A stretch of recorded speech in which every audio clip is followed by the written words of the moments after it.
As we move forward into a new year, let's talk about goals. Hey guys, it's Martin Cliffe. Welcome to another video. I really hope you're doing well. I hope you had a great Christmas or whatever festive season you celebrate. And as we head into the new year, it's only a few days away at this point.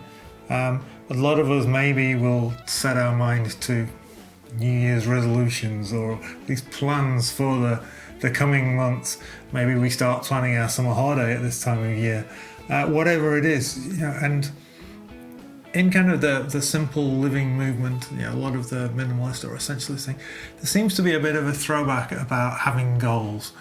And I think I can kind of understand it to a certain extent, because if we have too many goals, then that just introduces stress in our lives, and maybe it doesn't help us to progress in life, because it actually just gets in the way.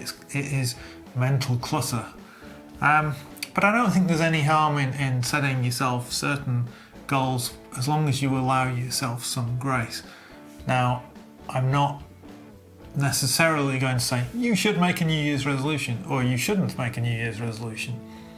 But to be honest, I don't know how helpful they are, just because of the nature of the way that we make them, and then we know that we're going to give them up. Particularly if it's like, you say, I'm going to go to the gym every day. Well, as soon as you don't go to the gym, then you've failed. If you give yourself grace and say, I'm going to make a New Year's resolution, where it's like, I'm going to go to the gym as much as I can, as often, as frequently as I can, then that gives you grace. Because if you go 3 times one week and you go 5 times the next week and 4 times the next week, that's all fine, because you've managed to go as often as you could that week. So maybe being just a little bit less sort of prescriptive in terms of the way you set these resolutions. I'm going to lose 20 pounds this month. That's quite a tall order, even if you've overeaten a lot over Christmas. But I'm going to try and lose some weight. Now, giving yourself grace, not saying I'm going to do it this month, because for some people, in the winter it's harder because maybe the weather's bad, so you're not able to go out and do as much exercise. Maybe you suffer from seasonal affective disorder or other weather-related depression things, and when you're depressed, you naturally find it more difficult to lose weight, because it's just something kind of in your body chemistry that kind of makes you want to store up stuff. I don't know exactly how it works, I just know that that's my experience. So it's really difficult for me to lose weight in January, February. It's maybe easier for me to lose weight in August, September. So, and don't say, okay, I'm going to lose 20 pounds, or what's that, 9 kilos. That's a lot of weight to lose. That might be something you think, it'd be really nice to lose this year, but take it slowly. Celebrate each milestone. Celebrate each pound or each kilo you lose, rather than don't celebrate by going and having a slap-up meal and eating your entire body weight in steak or whatever it is. But celebrate it in some kind of way, saying, yes, I have achieved this milestone. I have lost a pound, a kilo.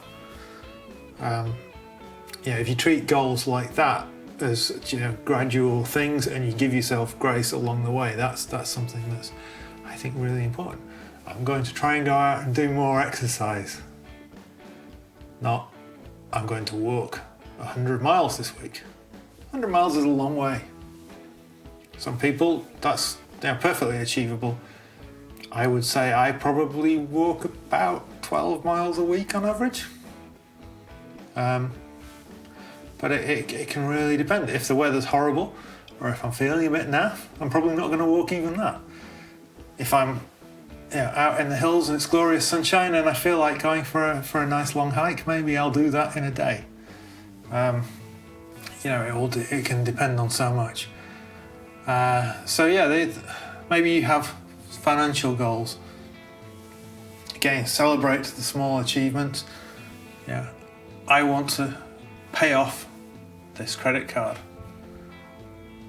Don't say, I want to be debt-free in the next 6 weeks, unless you can easily, realistically achieve that. We achieved debt-free last year, which was fantastic, don't get me wrong. But at the same time, it was, if we'd have said, I need to do it by this time. You put pressure on yourself. You then actually make it less likely that you're going to achieve it. It is fantastic when you get there. But if we say we're going to do it in a year and it takes 3 years, then you feel like you failed. Whereas if you just say, I'm going to work towards it, I'm going to pay this off, I'm going to pay that off, and then I'm going to pay the other off. Build yourself a strategy.